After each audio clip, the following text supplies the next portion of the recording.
عہد جو ہے ان سے توڑ دیں گے، تو کہیں ایسا تو نہیں ہوگا کہ ہم ان سے سارے عہد بھی توڑ لیں؟ جب اسلام کو غلبہ ہو جائے، آپ کو یعنی غلبے کا ظہور ہو جائے، تو آپ ہمیں چھوڑ کر واپس مکہ اپنی امت کی طرف آ جائیں۔ یہ سن کر نبی کریم صلی اللہ علیہ وسلم مسکرا پڑے۔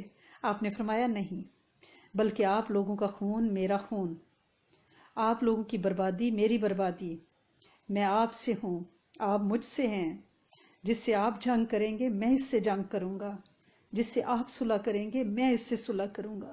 یہ اہل مدینہ کی شان آج بھی ہے۔ آپ نے یہ عہد اس گروہ سے نہیں کیا تھا، اہل مدینہ سے کیا تھا۔ اس لیے جب بھی اللہ سونا آپ کو مدینہ لے کے جائے تو کبھی مدینہ والوں کی کسی بھی چیز میں کوئی نقص نہ نکالنا۔ بزرگ تو یہ بھی فرماتے ہیں کہ آ کے یہ بھی نہ کہنا کہ وہاں بڑی گرمی تھی یا وہاں کی دہی کھٹی تھی، یہ بھی نہیں کہنا۔ یعنی مدینہ والوں کے بارے میں یہ بات آپ کے ذہن میں رہنی چاہیے کہ میرا خون آپ کا خون ہے، میں آپ میں سے ہوں، آپ مجھ میں سے ہیں۔ تو اس سے آپ اندازہ لگائیں کہ آپ صلی اللہ علیہ وسلم کا اہل مدینہ سے کتنا گہرا رشتہ ہے۔ تو بہرحال یہ بیعت جو ہے اللہ کے رسول صلی اللہ علیہ وسلم سے مکمل ہوئی، تو پھر مدینہ والوں نے کہا کہ آپ ہمارے ساتھ کچھ نقیب بھیجیں، یعنی منتخب گروہ بھیجیں جو ہماری تربیت کرے۔ تو پھر 12 نقیب بھیجے گئے، یعنی انہی میں سے کچھ بنائے گئے جو ان کی ٹیم آئی ہوئی تھی، اوس اور خزرج میں سے 12 نقیب جن کو دین کی سمجھ آ چکی تھی، اور ان سے کہا کہ آپ جو ہیں آپ جا کے ان کا ذمہ اٹھائیں، تبلیغ کریں، دعوت کا کام کریں، اور اس طرح سے یہ گروہ جو ہے کامیاب لوٹا۔ یہ طے پا گیا کہ جب اللہ کو حکم ہوگا تو نبی کریم صلی اللہ علیہ وسلم وہاں پہنچیں گے، لیکن اس سے پہلے کچھ اراول دستے جو ہیں وہ انشاءاللہ آہستہ آہستہ جس کو اللہ کے رسول صلی اللہ علیہ وسلم اجازت پر آمد فرماتے جائیں گے وہ چلتے جائیں گے۔ گویا ہجرت کی راہیں ہموار ہو گئیں، ہجرت کا ایک سلسلہ جو ہے اس دن سے شروع ہو گیا۔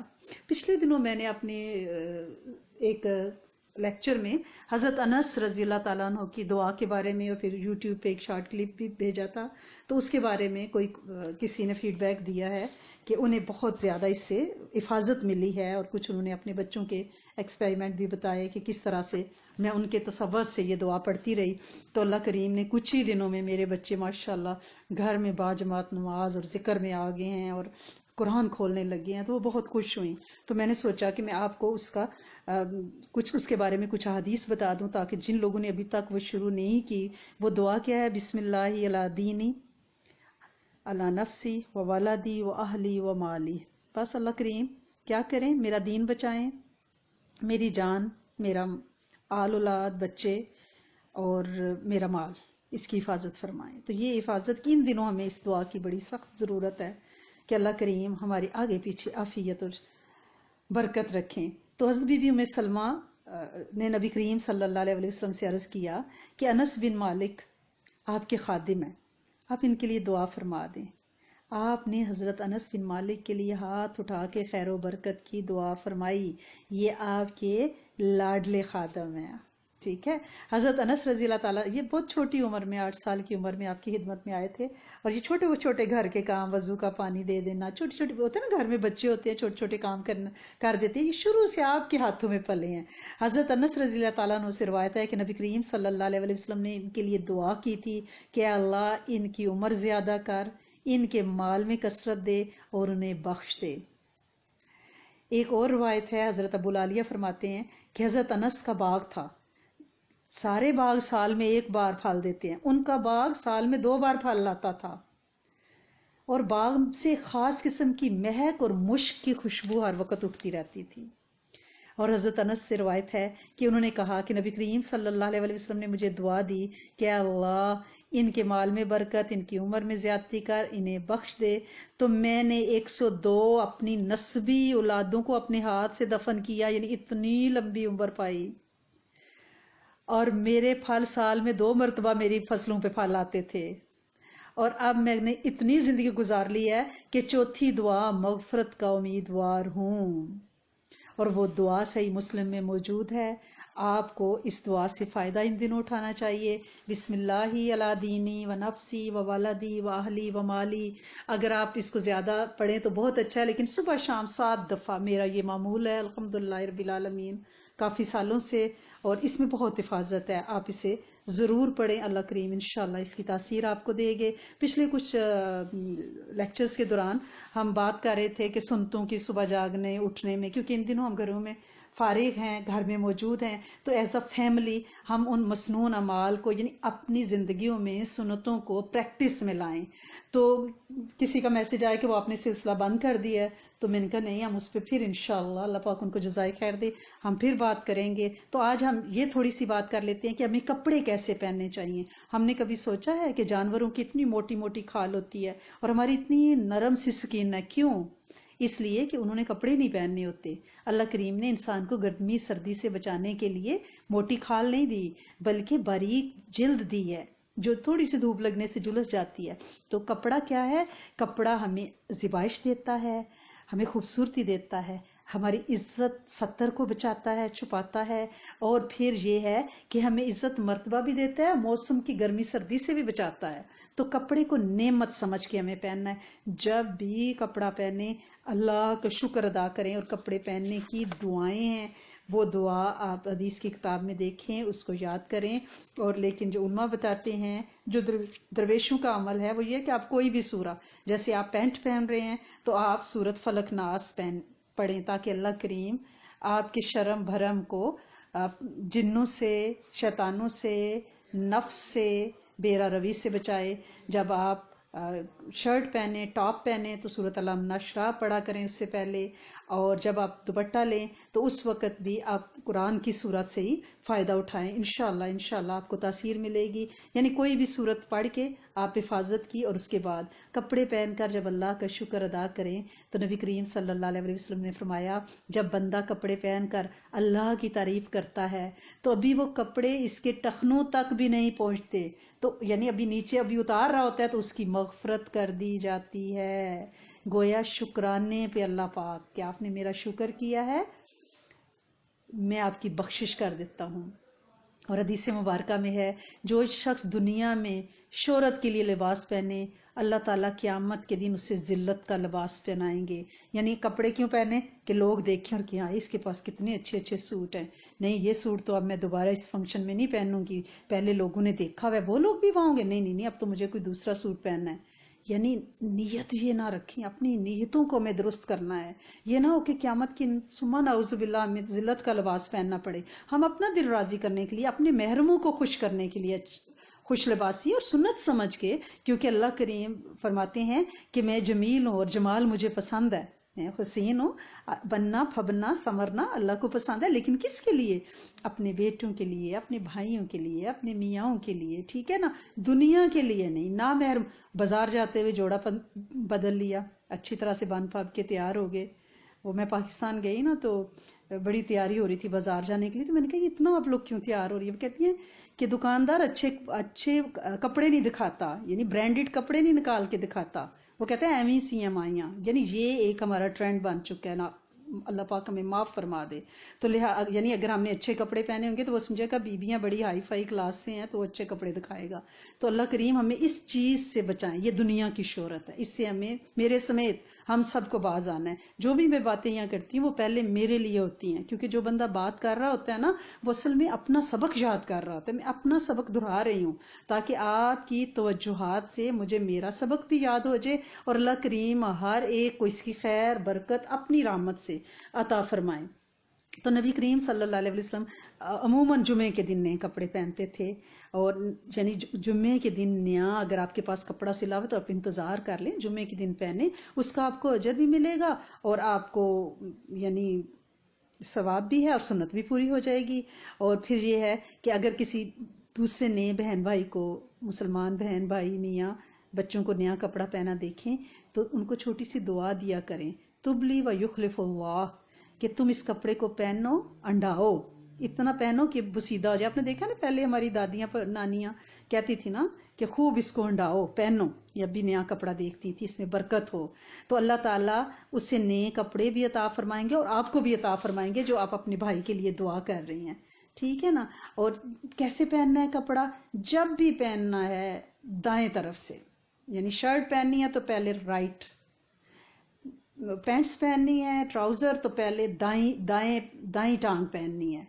یعنی نبی کریم صلی اللہ علیہ وسلم جب بھی کپڑا پہنتے دائیں ہاتھ میں دائیں آستین شلوار پہنے تو دائیں پیر کو پہلے، ٹھیک ہے نا، یعنی نبی کریم صلی اللہ علیہ وسلم کو رائٹ سائڈ سے کپڑا پہننا پسند تھا، اور کپڑے جب بھی پہنے سنت کیا ہے جھاڑ کے پہنے، چاہے ہینگر پہ لٹکے ہوئے ہیں آپ کے، آپ نکالیں تھوڑا سا اس کو جھٹک لیں، جھاڑ لیں، کیونکہ بعض اوقات اس میں کوئی چونٹی کوئی موزی چیز کچھ کاکروچ کچھ بھی ہو سکتا ہے نا، یہ بھی سنت ہے۔ اور جب کپڑے اتاریں تو پہلے بسم اللہ پڑھیں پھر اتاریں۔ نبی کریم صلی اللہ علیہ وسلم کی حدیث مبارکہ کا مفہوم ہے کہ کپڑے اتارتے وقت بسم اللہ پڑھنے سے جن اور شیطان آپ کے ستر کو نہیں دیکھتا، اور اسی طرح ایک حدیث کا ترمذی شریف میں مفہوم یہ ہے کہ شیطان انسانی شرمگاہ سے کھیلتا ہے، اور اس کے بچنے کا ایک ہی طریقہ ہے کہ کپڑے اتارتے پہنتے وقت بسم اللہ پہلے پڑھ لی جائے پوری، اگر بسم اللہ الرحمن الرحیم پڑھ لے تو بہت اچھی ہے۔ اور جب ہم کپڑے اتاریں تو دیکھیں یہ آپ اپنے کپڑے تو اتارنے ہی ہیں اور پہننے ہی ہیں، کیا ہی اچھا ہو کہ اس پہ اجر مل جائے اور نبی کریم صلی اللہ علیہ وسلم سے تعلق بن جائے اور سنتوں کی ترویج ہو جائے۔ حدیث مبارکہ میں ہے کہ جو مردہ سنتوں کو، یعنی وہ سنتیں جو اب ختم ہوتی جا رہی ہیں، ان کو اگر ایک سنت زندہ کرے گا قرب قیامت میں تو اسے 100 شہیدوں کا اجر ملے گا، اور ایک روایت میں 100 نفل پڑھنے کا اجر ملے گا۔ تو اگر ہم یہ سنتیں اپنے چھوٹے بچوں کو سکھائیں، اپنے بچوں کو بتائیں، یہ دہرائیں، اپنے ساتھیوں دوستوں کو بتائیں، یہ دعوت کا کام ہے نا۔ تو جب آپ پہنتے ہوئے تو اپنے رائٹ سائڈ سے آپ نے شلوار پہنی، دائیں طرف سے سیدھے ہاتھ سے آپ نے قمیض پہنی، لیکن جب آپ کپڑے اتاریں گے تو پہلے آپ بسم اللہ الرحمن الرحیم پڑھیں گے، پھر بائیں طرف سے الٹی سائڈ سے لیفٹ سائڈ سے آپ نے پہلے لیفٹ سائڈ سے اپنی پینٹ شلوار اتاریں، اور قمیض بھی بازو پہلے بایاں بازو اتاریں، جوتا بھی جب اتارنا ہے تو بایاں پہلے اتارنا ہے، پہننا ہے تو سیدھے ہاتھ کا، اتارنا ہے تو الٹے ہاتھ کا، ٹھیک ہے نا۔ اور کپڑے ایسی جگہ تبدیل کرنے ہیں جہاں سے کوئی آپ کو نہ دیکھے، ٹھیک ہے نا، کیونکہ نبی کریم صلی اللہ علیہ وسلم نے فرمایا ہے، یہ بہقی میں روایت ہے کہ اللہ کریم ان دونوں یعنی 70 دیکھنے والے اور دکھانے والے کو اپنی رحمت سے دور رکھیں گے، یعنی جس کی نظر پڑ گئی وہ بھی گناہگار ہوا۔ تو اس لیے پلیز اپنی چینج روم کلازٹ جو بھی ہے سائڈ پہ ہو کے، بچوں کو چھوٹی عمر میں ٹریننگ دینا، ننگے بچے بھاگتے پھر رہے ہوتے ہیں ڈائپر اتارا ہوا، انہیں شروع سے یہ بتائیں کہ بھئی تمیز سے ذرا نا، یہ بچوں کو کیونکہ پتہ ہی نہیں ہے نا، اب گوروں کے بچے ان بیچاروں کو پتہ ہی نہیں ہے کہ 70 کیا ہے، کیونکہ انہوں نے اپنے ماں باپ کو بھی ویسے بے مہار دیکھا تو ان کے نزدیک وہ ختم ہو گئی نا، اہمیت ختم ہو گئی۔ تو لہٰذا اگر بچوں سے شروع سے کہیں گے کہ بے شیم ہو رہی ہے، بھئی ایسے نہیں، کمرے میں جا کے نہیں کپڑے نہیں کسی کے سامنے بدلتے، تو یہ چھوٹی چیزیں جو لیکن آگے چل کے ان کا بہت زیادہ نقصان ہوگا۔ اور کپڑے اتار کے کبھی بھی زمین پہ نہیں پھینکنے، کپڑوں کا اکرام کرنا ہے۔ اللہ کے رسول صلی اللہ علیہ وسلم نے فرمایا کپڑوں کو جھاڑ کے ٹانگیں، یعنی ہینگر پہ کسی کیل کھونٹی پہ لٹکا دیں۔ ایک دفعہ نبی کریم صلی اللہ علیہ وسلم نے اپنی چادر کسی کو ہدیہ دی تھی تو آپ صلی اللہ علیہ وسلم نے پہلے اس چادر کو 4 تہیں لگائیں، فولڈ کیا۔ تو اس سے کیا پتہ چلتا ہے سنت کیا ہے، کپڑا تہہ لگا کے رکھنا ہے یا ہینگ کرنا ہے، لٹکانا ہے اور جھاڑ کے پہننا ہے۔ کسی کو دینا بھی ہے تو تہہ کر کے عزت کے ساتھ دینا ہے، ٹھیک ہے نا۔ باریک اور تنگ لباس پہننے سے سخت منع کیا گیا ہے، اور لڑکوں کو لڑکیوں والا لباس اور لڑکیوں کو لڑکوں والا لباس اس سے منع فرمایا گیا ہے۔ اور مردوں کو سفید رنگ مردوں کے لیے پسندیدہ ہے، ریشم منع ہے مردوں کا پہننا، ٹھیک ہے نا۔ اور اللہ کے رسول صلی اللہ علیہ وسلم سفید رنگ اور سبز رنگ بھی آپ نے پہننا ہے، آپ کے پاس سرخ یمنی داری دار چادر بھی تھی۔ اور لڑکوں کو اپنی شلوار پینٹ ٹخنوں سے اوپر رکھنی ہے، اور جو ٹخنوں سے نیچے اپنے پائنچے لٹکائے گا، حدیث مبارکہ میں ہے کہ اللہ تعالیٰ اس سے ناراض ہوتے ہیں اور قیامت کے دن اس کو دیکھیں گے بھی نہیں۔ اس سے آپ اندازہ لگائیں کہ اللہ کریم نظر رحمت بھی ہم پہ نہ ڈالیں۔ اس سے بڑی بدنصیبی کیا ہوگی؟ آج کل ہمارے بچے کول ڈوڈ بننے کے چکر میں پینٹیں نیچے سے پھٹی ہوئی ہیں، کیچڑ لگا ہوا ہے، پتہ نہیں کہاں کہاں سے گند لگا ہوا ہے، اور آ رہے ہیں گھروں کے اندر داخل ہو رہے ہیں وہ غلاظتیں لے کے، یعنی وہ اتنی کراہت آتی ہے اس کو دیکھ کے کہ اور اسی میں وہ نماز میں کھڑے ہو جاتے ہیں. پلیز مائیں اس پہ سختی سے دھیان دیں کہ بچے جو ہیں وہ اپنی پینٹ نہ لٹکائیں نا. یہ سب سے یعنی اگر وہ خود کو سمجھتے ہیں کہ ہم بڑے کول لگ رہے ہیں، حالانکہ وہ صدائی لگ رہے ہیں، سنتوں کا مذاق اڑا رہے ہیں. اور نبی کریم صلی اللہ علیہ وسلم کو لباس میں قمیض کرتا بہت پسند تھا. لہٰذا ہمیں کیا چاہیے؟ صاف ستھرے رہیں، اچھے کپڑے پہنیں. آپ صلی اللہ علیہ وسلم نے ایک صاحب کو دیکھا جو میلے کپڑے پہنے ہوئے تھے، تو آپ نے فرمایا کیا اس کے پاس کوئی ایسی چیز نہیں ہے جس سے وہ دھو لے، یعنی کوئی صابن نہیں ہے جس سے وہ دھو لے؟ تو کپڑوں کو صاف ستھرا، عزت اور اکرام سے اتارنا، عزت اور اکرام سے پہننا اور لٹکانا. تو آج ایام ابیض شروع ہو چکے ہیں، پورے چاند کے روزے. آج منگل ہے، الحمدللہ رب العالمین. پہلا فل مون کا روزہ ہے اور شعبان کا روزہ ہے. اللہ کریم جن لوگوں نے روزے رکھے ہیں، اللہ کریم ان کو قبول فرمائے. آگے کل رات جو ہوگی وہ 15 شعبان کی رات ہوگی. کل آپ نے اچھی نیند کرنی ہے صبح میں تاکہ شام میں آپ جاگ سکیں. اور نبی کریم صلی اللہ علیہ وسلم نے شعبان میں سب سے زیادہ روزے رکھے ہیں. حدیث ایک ازواج مطہرات میں سے ایک زوجہ محترمہ کا بیان ہے کہ نبی کریم صلی اللہ علیہ وسلم کیونکہ پورا سال سوموار اور جمعرات یعنی منڈے اور تھرسڈے کا روزہ رکھتے تھے، اور اگر کسی سفر حضر کی وجہ سے وہ روزہ نہ رکھ پاتے تو پھر آپ ان روزوں کا حساب رکھتے تھے، اور وہ سارے روزے شوال میں رکھتے تھے تاکہ رمضان سے پہلے وہ سارے منڈے اور تھرسڈے کے چھٹے ہوئے روزے رکھ لیں. لہٰذا ہم نے ان دنوں جو روزے رکھنے ہیں ان میں ہم اپنے جو فرض قضا ہوئے ہیں ان کی بھی ہم نیت کر سکتے ہیں. اور دوسرا یہ کہ بعض لوگ اس روایت کو بہت پیش کرتے ہیں کہ 15 شعبان کے بعد اللہ کے رسول صلی اللہ علیہ وسلم نے روزہ رکھنے سے منع فرما دیا تھا. تو اس بات کو آپ کلیئر دل کی کھڑکیاں کھول کے سن لیں. یہ ان لوگوں کے لیے آپ نے فرمایا تھا جو بیمار ہیں، کمزور ہیں، اور جنہیں لگتا ہے کہ وہ روزے رکھیں گے تو اتنے کمزور ہو جائیں گے تو ہو سکتا ہے رمضان کے روزے نہ رکھ سکیں. لیکن جو لوگ روزے رکھنے کے عادی ہیں، ہر تھرسڈے کا، ہر سوموار کا وہ روزہ رکھتے ہیں، اس کے علاوہ بھی روزے رکھتے ہیں، تو وہ روزے رکھتے رہیں. جا کے آخری 1-2 دن میں شعبان میں وہ روزے چھوڑ سکتے ہیں. وہ بھی اس لیے کہ آخری 2 دنوں میں اس لیے چھوڑیں کہ وہ چاند کس دن نکلا ہے، روزوں رمضان کے روزے اور شعبان کے روزوں میں 1-2 دن کا وقفہ پڑ جائے. ادروائز اگر آپ کی صحت خدا نخواستہ کمزور ہے اور آپ اپنی انرجی ریٹین کرنا چاہ رہے ہیں تو پھر ٹھیک ہے، ادروائز روزے چھوڑنے کی کوئی تک نہیں. اللہ کے رسول صلی اللہ علیہ وسلم نے پورے سال میں سب سے زیادہ روزے شعبان المعظم میں ہی رکھے ہیں. ٹھیک ہے نا. اور کل کی جو رات ہے اس میں ظاہر ہے قسمتوں کے فیصلے ہونے ہیں. اللہ پاک نے لوح محفوظ پہ ہمارا بجٹ تو ہماری پیدائش کے ساتھ لکھ دیا ہوا ہے، ٹھیک ہے، لیکن وہ ریلیز کیا جائے گا. فرشتوں کو وہ بجٹ ریلیز کر دیا جائے گا پورے سال کے لیے، کوٹا دے دیا جائے گا. آپ کو پتا ہے اس سال وائرس میں جتنے لوگ جا رہے ہیں، پچھلی شب برات میں ان سب کے پتے جھڑ گئے تھے.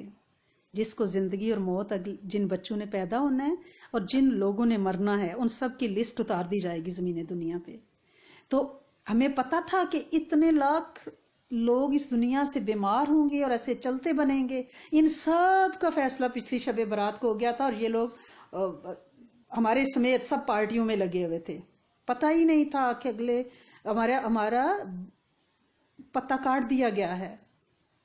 تو یہ جو 15 شعبان کا تھرسڈے کا روزہ ہے یہ پچھلے سال کے گناہوں کا کفارہ ہے. اس رات میں قضائے عمری پڑھیں. اس سے پہلے حقوق العباد سب سے معافی مانگیں، کیونکہ حقوق العباد اگر معاف نہیں ہوں گے تو پولیس رات میں پیر ڈگمگائیں گے. اور آپ کو پتہ ہے 15 شعبان کی رات اللہ پاک نے بندوں پہ کیوں عنایت کی ہوئی ہے؟ اس لیے کہ رمضان میں داخل ہونے سے پہلے میرے بندے پاک ہو جائیں، سال پورا جو غلطیاں کمیاں کوتاہیاں ہوئی ہیں نا وہ دھل جائیں. اور رجب اور شعبان کی دعا بھی تو آپ کو پتہ ہے اس میں کیا ہے کہ اللہ کریم میرے رجب اور شعبان میں برکت ڈالنا، مجھے رمضان پہ تک پہنچا دینا. تو یہ برکت ہی ہے کہ اس نے یہ برکتوں بھری رات ہمیں دی ہے تاکہ ہم اپنے گناہ بخشوا کے، حقوق العباد معافیاں مانگ کے، سب کو معاف کر کے، سب کے لیے توبہ مانگ کے. اور اس وقت توبہ کی انتہائی ضرورت ہے، ٹھیک ہے نا. تو ہم انشاءاللہ اس سے فائدہ اٹھائیں گے. اور آج کل ہماری کلاسز کیونکہ فزیکلی لیکچرز ختم ہو گئے، وہ سارا ایک جو ملنا ملانا محبتیں، تو سارے لوگ مجھے پتہ ہے اس کو مس کر رہے ہیں. میسیجز بھی آتے ہیں. یہ جو ہمارا ملنا ملانا تھا نا اصل میں یہ ہمارے نورانی کھلونے تھے، یہ نور والے چہرے. وہ بچوں کی کلاسز تھی تو وہ بھی ہمارے ٹوائز تھے. اللہ پاک نے ہمیں اس سے بہلایا ہوا تھا. ہم ان سے ملتے تھے، وہ کلاسز میں اتنے جوکس کرتے کہ جیسے بعض کا بچے کہہ دیتے مجھے اللہ آنٹی، کہ وہ چھوٹے بچے نا کہ اللہ آنٹی کلاس جانا ہے. تو اس طرح کے جوکس کلاسز میں ہوتے تھے. پورا ہفتہ ہم اس کو انجوائے کرتے تھے، ریلیکس ہوتے تھے، اپنی اتنی پیاری نور والی بہنوں سے ملتے، ان کا نور لیتے. تو وہ سارے نورانی کھلونے ہمارے پاس سے اللہ پاک نے چھین کے اب میرا رب دیکھنا چاہ رہا ہے کہ میری بندیاں کھلونوں کے بغیر بھی کیا ان میں اتنا اخلاص تھا کہ میرے لیے بیٹھتی تھیں، میرے لیے جمع ہوتی تھیں. کیا ابھی اکیلے بیٹھ کے کہہ دے تنہائی میں بھی وہ اسی طرح سے آپٹیمسٹ ہیں؟ کوئی ان میں مایوسی تو نہیں آ گئی؟ بچے سے کھلونا چھینے تو وہ بلیاں بنانے لگتا ہے کہ بلیاں تو نہیں بنا رہی. تو ہم بالکل نہیں، ہم بڑے راضی ہیں اس کی رضا میں، ہم بہت خوش ہیں. اور اگر اس حالت میں موت بھی آئے گی تو ہم راضی بے رضا ہیں. انشاءاللہ ہمیں کوئی فکر نہیں ہے کہ ہمیں نہلایا نہیں جائے گا، کفنایا نہیں جائے گا. شہیدوں کو تو نہلایا نہیں جاتا، کفنایا نہیں جاتا. غزوہ احد والوں کے ساتھ ہماری مماثلت ہو جائے گی کہ ان کو ایک ایک قبر میں کئی کئی ہستیوں کو ڈالا گیا. کیا ہماری اہمیت حضرت حمزہ سے زیادہ ہے کہ جن کے پاؤں پہ اذخر کی گھاس رکھ دی گئی؟ تو ہمیں تو شہید کو تو ایسے ہی دفنایا جاتا ہے. تو لہٰذا ہم اپنے ٹوائز چھننے پہ کچھ بھی پریشان نہیں ہیں. بس ہم اللہ پاک سے یہ دعا کرتے ہیں کہ اللہ کریم ہماری قبر نور والی بنانا، ہم سے راضی ہو جانا. ٹھیک ہے نا؟ تو اس لیے کسی ایسی پریشانی کی ضرورت نہیں ہے کہ وبا پھیلی ہوئی ہے تو کیا ہوگا. نہیں، کچھ نہیں ہوگا، کچھ نہیں ہوگا. اگر ہمارا پتہ پچھلی 15 شعبان کو کٹ گیا ہے تو عافیت کے ساتھ کٹا ہو انشاءاللہ. اور ویسے بھی جنازوں سے اور اس سے انشاءاللہ فرق نہیں پڑے گا کہ لوگ آ کے ہمارا منہ دیکھ رہے ہیں اور ہمارے لیے گلیوں میں پھر رہے ہیں اور پلاؤ بریانی کھا رہے ہیں. اس سے کوئی فرق نہیں پڑے گا. فرق یہ پڑے گا کہ اس ڈبے میں، جس کیسکٹ میں ہمیں ڈالا گیا، اس کے اندر ہمارے اعمال کیسے ہیں، اور اللہ کریم ان کو انشاءاللہ اچھا کر دیں. تو جب آپ اتحیات بیٹھا کریں نا نماز میں، تو جب آپ اشہد ان لا الہ الا اللہ، آپ کو پتہ ہے نا اشہد ان لا پہ آپ کی انگلی کھڑی ہوتی ہے، الا اللہ پہ آپ نیچے کر دیتے ہیں. یہ آپ کی شہادت کی جو دائیں ہاتھ کی انگلی ہے نا، جب آپ کہتے ہیں اشہد ان لا الہ، لا پہ کھڑی کرتے ہیں، الا اللہ پہ نیچے گراتے ہیں. جب آپ یہ تشہد میں بیٹھ کے یہ کلمہ شہادت پڑھتی ہیں نا، تو آپ یہ تصور کر لیا کریں کہ اللہ سونے یہ کلمہ میرا آخری بول بنا دینا. دل میں یہ نیت کر لیا کریں.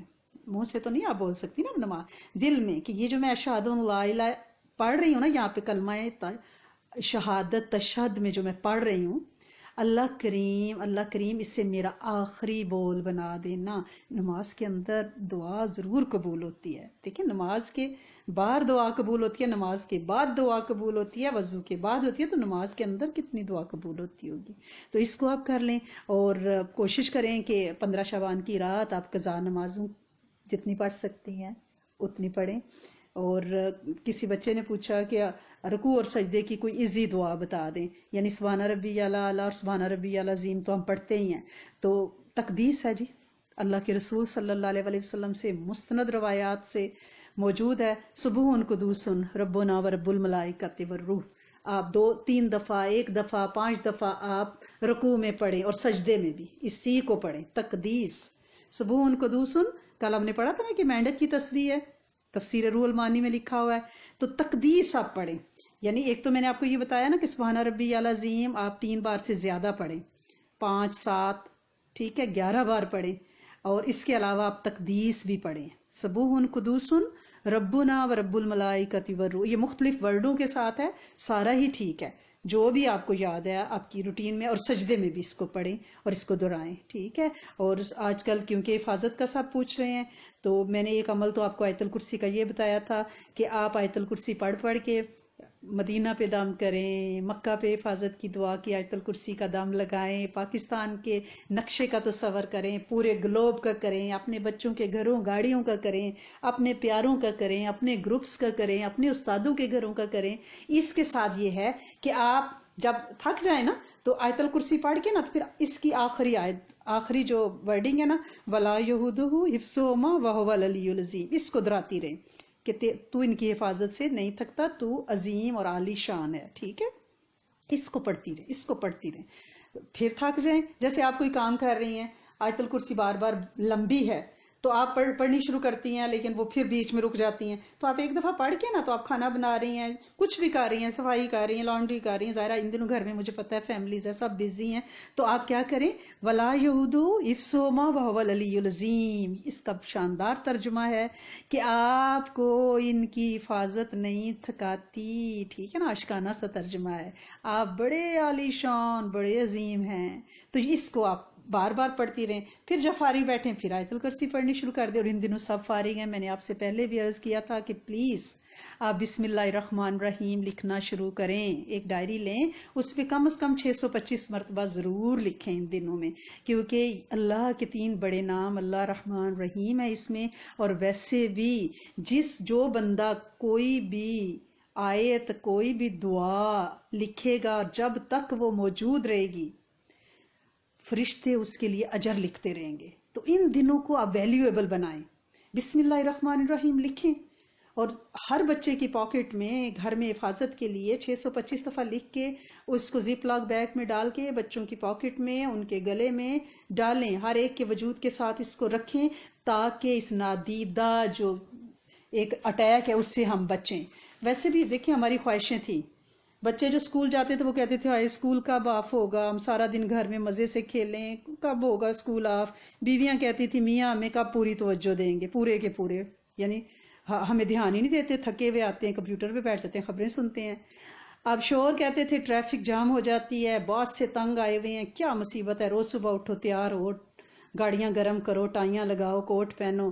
ورکنگ مامز کہتی تھی بچوں کے ساتھ کوالٹی ٹائم ہمیں جی صرف کرنے کا نہیں ملتا، پیرنٹس کہتے تھے بوڑھے کہ ہمارے بچے جو ہیں ہمیں لفٹ نہیں کراتے، صبح سے شام تک نکلتے ہیں، کبھی یہ بھی ویلے ہوں فارغ ہوں ہمارے پاس ٹائم گزاریں، اور جو امپلائیز تھے وہ کہتے تھے ہمیں بریک ملے، جو امپلائر ہے وہ کہتے تھے ہم بڑے بزی ہیں، ہم ریلیکس ہونا چاہتے ہیں۔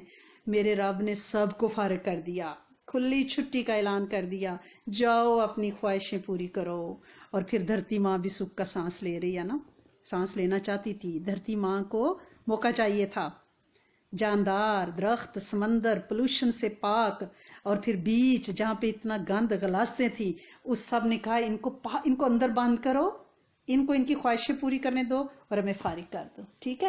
تو اللہ پاک نے رحمت کی ہے، اس کو رحمت کے طور پہ لیں، اس سے ہم نے پریشان نہیں ہونا بالکل۔ کل مجھے ایک بچی کا میسج آیا جو میں آپ کے ساتھ شیئر کرنا چاہتی ہوں، مجھے بہت ہی اچھا لگا، اور شاید آپ کو اس سے بہت فائدہ ہو، مجھے تو بہت ہوگا، اگر میری بیٹی ہوتی تو مجھے اور ہوتا۔ تو انہوں نے کہا کہ میں نے بجائے اس کے کہ میں اپنی بیٹی کو ریسپی بک شادی کے وقت دوں، میں اس کے لیے اذکار جو آپ بتاتی ہیں وہ نوٹس بنا رہی ہوں، شادی پہ میں اسے دوں گی۔ اس سے بڑی ریسپی کیا ہوگی کہ اسے جینے کا ڈھنگ آ جائے، اسے جینے کا ڈھنگ شہر مدینہ سے مل جائے، اس سے بڑی بک ماں کی طرف سے بچی کو کوئی تحفہ نہیں ہو سکتی۔ تو اپنی بچیوں کو ساتھ بٹھا کے یہ سنوائیں، یہ لکھوائیں، بچیاں بڑے شوق سے کرنا چاہتی ہیں۔ آٹوا سے ایک میسج بچی کا آیا، اس نے کہا کہ جو ہی ابھی ویدر تھوڑا سا چینج ہوا ہے تو میرے ناک کی جو نکسیر ہے نا وہ میں مستقل آگے ٹاول لے کے بیٹھتی ہوں، اتنی ناک میں سے خون، کہتی ہے مجھے پرانی یہ نکسیر نکلتی ہے۔ تو بڑا آسان سا اس کا نسخہ ہمارے شیخ بتاتے ہیں، اور بڑے لوگوں نے اس پہ عمل کیا، اور وہ کیا ہے کہ یا شہیدوں کی آپ تسبیح ہر نماز کے بعد ایک تسبیح یا شہیدوں کی پڑھیں، نکسیر کے لیے بتا رہی ہوں، اور چنے کی 1 چمچ دال اور 1 ناریل کا ٹکڑا، اگر فریش ناریل نہ ہو تو ڈرائی لے لیں، وہ رات کو آپ پانی میں بھگو دیں، صبح نہار منہ جب آپ کلونجی کھائیں نا تو اس کے ساتھ ہی آپ ناریل کا ٹکڑا جو پانی میں بھیگا ہوا ہے نرم ہوا ہے وہ کھا لیں گی، ساتھ چنے کی دال چمچ سے کھا لیں گی، اور پانی وہ پی لیں گی، نکسیر ختم 1 ویک کے اندر، بلکہ 2-4 دنوں میں، جتنی پرانی پھر کبھی نہیں ہوگی انشاءاللہ انشاءاللہ۔ اور ایک اور ہماری گروپ میں سینئر سٹیزن ہیں، اللہ پاک ان کی توجہات اور دعائیں ہمارے حق میں قبول فرمائے انشاءاللہ۔ یہ جو سفید بالوں والے ہیں نا ہمارے ساتھ، یہ بڑی برکتیں ہیں، یہ رحمتیں ہیں، ان کی وجہ سے یہ سلسلے چل رہے ہیں۔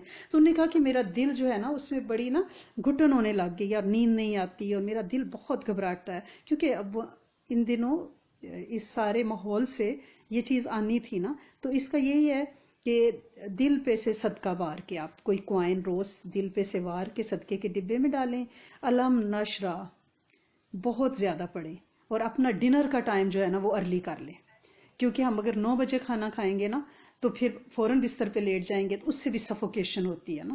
تو لہٰذا آپ 6-7 بجے ڈنر کا ٹائم کر لیں تو انشاءاللہ اللہ کریم اپنی رحمت کر دیں گے، اپنا فضل کرم کر دیں گے. اور کوشش ہم نے یہ کرنی ہے کہ رو رو کے اپنے رب سونے سے مانگنا ہے، کیونکہ آپ یہ دیکھیں نا کہ آج مانگنے والے تو بہت ہیں، رونے والے کوئی نہیں ہیں. ڈاکٹر کے پاس اگر مریضوں کی لائن لگی ہو تو ڈاکٹر کے کبھی لائن میں لگو، لیکن ایک بندہ اتنی زور زور سے ہائے کرے اور پھر بے ہوش ہو کے گر جائے تو ڈاکٹر عملہ سارے دوڑیں گے اس کی طرف، اسے اٹھائیں گے، اسٹریچر پہ ڈالیں گے، یعنی اس نے ایمرجنسی ڈکلیئر کروا دی ہے. اللہ کی ہاں بھی یہی ہے، لائن لگی ہوئی ہے اللہ والوں کی. جو زیادہ روئے گا اس پہ ایمرجنسی توجہات پڑیں گی. رونے میں ہی فیض ہے، لیکن اللہ کے سامنے، مخلوق کے سامنے رونے میں نہیں، اللہ کے سامنے رونے پہ. ٹھیک ہے نا. تو 2 درویش اکٹھے رہتے تھے مدینہ میں، تو ان کا ایک بڑا مزے کا واقعہ ہے. تو ایک درویش کو جب بھی کوئی بخار وغیرہ ہوتا تو وہ خاموشی سے سہ جاتے، دوسرے جو تھے نا وہ بہت ہائے ہائے کرتے، دونوں ایک ہی جھونپڑی میں رہتے تھے. تو ایک درویش نے دوسرے سے کہا کہ بھائی آپ اتنا برداشت کیسے کر لیتے ہو؟ انہوں نے کہا کہ پوری زندگی اللہ نے صحت مجھے دی، میں نے شکر نہیں کیا، اب تھوڑی بیماری آئی ہے تو میں چاہ رہا ہوں میں صبر کر کے دکھا دوں. تو جو شور کرتے تھے ان سے پوچھا آپ اتنا شور کیوں کرتے ہیں؟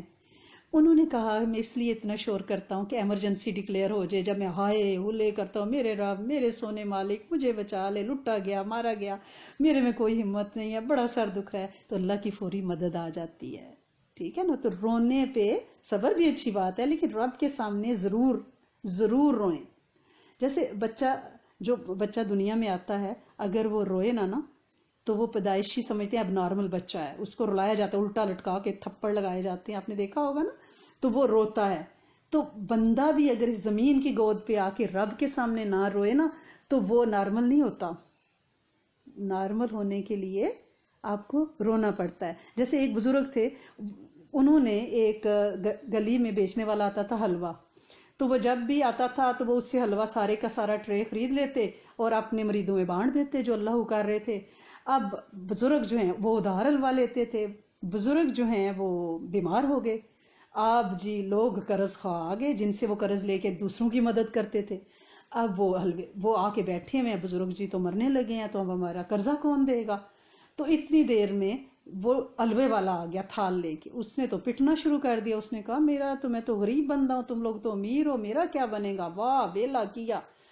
رویا. اتنی دیر میں دروازہ کھٹکا، خلیفہ وقت کا بندہ ہیرے جواہرات کی تھیلی لے کے بزرگ کو ہدیہ دینے آیا خلیفہ وقت کی طرف سے. بزرگ نے فرمایا تم سب لینے مانگنے والے تھے تو نہیں آ رہی تھی مدد اللہ کی، اب رونے والا آیا ہے تو دیکھو مدد آ گئی ہے. تو جب جب روئیں گے جب جب پائیں گے. ٹھیک ہے نا. وہ کہتے ہیں نا یا اللہ دنیا میں ایسی جگہ کوئی کہیں ہوتی، اکیلے بیٹھے رہتے یاد تیری دل نشیں ہوتی. تو اکیلے بیٹھ کے رو کے ہم نے اس کو منانا ہے. اور رونا جو ہے وہ نبوت سے بھی ثابت ہے، صحابیات سے بھی اور اہل ولایت سے بھی ثابت ہے. دنیا اور آخرت کی فٹنس اسی میں ہے، کیونکہ مانگنے والے کو ملے نہ ملے رونے والے کو ضرور مل جاتا ہے انشاءاللہ. تو اللہ کریم ہمیں اپنے سامنے رونے والوں میں رکھیں. ٹھیک ہے نا. اور ہماری اس آج کے بیٹھنے کو قبول فرمائے. آیت الکرسی ہمیں پڑھنے کی اور پھر اس کی آخری آیت پہ توجہ کرنے کی توفیق عطا فرمائے، اور تقدیس سجدے اور رکوع میں پڑھنے کی توفیق عطا فرمائے. اور تشہد بیٹھتے وقت ہم کیا کریں، ہم اس نیت کر لیں کہ اللہ کریم یہ بول ہمارا آخری بول بنانا. اور حضرت انس کی دعا بسم اللہ لا دینی و نفسی و والدی و اہلی و مالی، اسے ہمارا روز کا ذکر بنا دیں، ہمارے ساتھ انشاءاللہ شامل ہو جائے. اللہ کریم آپ سب لوگوں کی حاضری کو لگائے، آپ کے بیٹھنے کو قبول فرمائے، خیر و برکت کا ذریعہ بنائے، ہماری زندگی میں اسی طرح برکت ڈالے اور ہمیں توفیق دے کے رکھے کہ ہم روز بیٹھ کے 1 گھنٹہ اس کو منانے کے گر سیکھ سکیں انشاءاللہ العزیز. اللہم انی اسألک و توجہ الیک بنبینا محمد صلی اللہ علیہ وآلہ وسلم نبی رحمتی یا محمد انی اتوجہ بک الی ربک ان تقضی حاجاتی اللہم لک الحمد کما انت له فصلی علی سیدنا محمد کما انت له وفعل بنا کما انت له فإنک انت اہل التقوی واہل المغفرہ.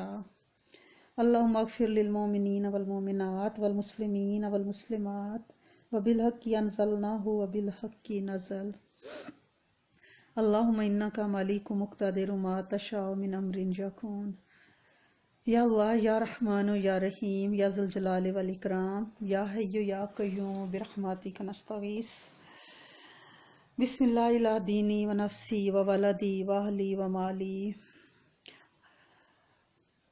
اللہم انی اعوذ بک من جہد البلاء و درک الشقاء و سوء القضاء و شماتۃ الاعداء اللہم صلی علی محمد وعلی آل محمد عبدک و رسولک و صلی علی المؤمنین والمؤمنات والمسلمین والمسلمات لا الہ الا انت سبحانک انی کنت من الظالمین یا اول الاولین یا آخر الاخرین یا ذی القوۃ المتین یا ارحم المساکین یا ارحم الراحمین یا دلیل المتحیرین یا مفرح المعذونین یا غیاث المستغیثین آغثنا آغثنا آغثنا یا الہی انکا علی کل شیء قدیر۔ اے میرے کریم مالک، اے میرے سونے آقا، تیرے سامنے تیری بندیاں ہاتھ اٹھائے بیٹھی ہیں۔ اللہ کریم، اس سارے بولنے، کہنے، سننے اور نشست میں کوئی غلطی حد ادب ہو گئی ہو تو اللہ کریم اپنی رحمت سے معاف بھی فرما دیں اور کرم بھی کر دیں۔ اللہ کریم ہم دنیا میں لتھڑے پتھڑے عامی سے لوگ ہیں۔ اللہ سونے نہ مانگنے کا سلیقہ نہ طریقہ۔ اللہ کریم کوئی دعویٰ نہیں ہے علم کا حلم کا، خالی خلی سے برتن ہیں۔ اللہ کریم اپنی شفقت رحمت کی نظر ڈال دیں، اور اللہ کریم آنے والی کل کی جو شب ہے اللہ کریم اس میں اور ان ایام ابیض میں اللہ کریم ہماری دعاؤں کو قبولیت بخشیں، اور وہ ساری دعائیں جو ہم نے پچھلے پورے سال میں مانگی اللہ کریم ان کی برکتیں جو عافیت والی دعائیں ہیں، ان کی خیریں اللہ کریم ہمیں، ہماری قیامت تک کی نسل، پوری امت کے جن و انس، ہمارے استادوں کو عطا فرمائیں۔ اللہ کریم اس وقت مخلوق بہت پریشان ہے۔ اللہ کریم ایک نادیدہ سا خوف دلوں پہ آ رہا ہے۔ اللہ کریم ہم تیرے بندے ہیں، تجھے پتہ ہے ہمارے دل بھی کمزور، وجود بھی کمزور، ایمان بھی کمزور۔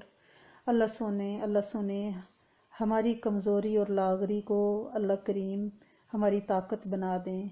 اللہ کریم جتنے لوگ بیمار ہیں اس وقت کائنات میں، اللہ کریم ہمارے ایک بھائی نیو یارک میں بیمار ہیں، ہماری ایک بہن یہاں پہ، اللہ کریم ایک برطانیہ میں، اللہ سنے کتنے ہی ہمارے پیارے ہیں، ساری کائنات ہی ہماری پیاری ہے۔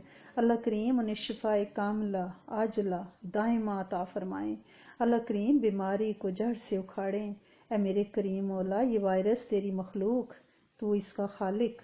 اللہ کریم اپنی رحمت سے اس کے شرور سے امت کو بچا لیں۔ اللہ کریم آپ نے کائنات کا نظام تو چلانا ہے سونے، ہمیں پتہ ہے ہم اچھے نہیں ہیں، تیرے معیار کے مطابق ذرا بھی نہیں ہیں، لیکن میرے کریم مالک ہم کوشش تو کرتے ہیں نا۔ اللہ کریم آپ قرآن میں فرماتے ہیں کہ جب میں چاہوں تم سے بہتر لوگ لے آؤں، میرے لیے کوئی مشکل نہیں ہے۔ اللہ سونے ہمیں بہتری کی طرف گامزن کر دیں۔ اللہ کریم ہمیں نئے لوگوں سے نہ بدلے میرے کریم مالک، ہماری ہی نسلوں کو اس زمین کا وارث رہنے دیں، اور اللہ کریم انہیں اپنی اطاعت کی طرف عافیت کے ساتھ بغیر کسی سزا کے کوڑے کے اللہ کریم انہیں عافیت اور محبت کی رسی سے باندھ کے اپنا بنا لیں۔ اے میرے سونے مالک، دنیا کو آپ کا تعارف ہو گیا ہے، اللہ کریم اتنا کافی ہے۔ اللہ کریم ہم آپ کی ناراضگی سہنے جوگے نہیں ہیں، ہمیں معاف فرما دیں اور کرم کر دیں۔ اپنے علم میں سے علم عطا فرمائیں، اپنے حلم میں سے حلم عطا فرمائیں، خاتمہ بالخیر عطا فرمائیں، اپنی معرفت پہچان عطا فرمائیں۔ اللہ کریم اپنے گھر کے دروازے کھولیں۔ اللہ کریم حجاز مقدس کی حفاظت فرمائیں، بیت المقدس اور اس بستی کے مکینوں کی حفاظت فرمائیں۔ اللہ کریم انڈیا کے مسلمانوں کی حالت بڑی خراب ہے، میرے کریم مولا انہیں معاف فرما دیں، ان پہ کرم فرما دیں۔ اللہ کریم لا تؤاخذنا من سوء اعمالنا ولا تسلط علینا من لا یرحمنا۔ اللہ کریم آپ نے ان پہ ایک ایسا شخص مسلط کر دیا جس کے دل میں ان کے لیے ذرا بھی رحم نہیں ہے۔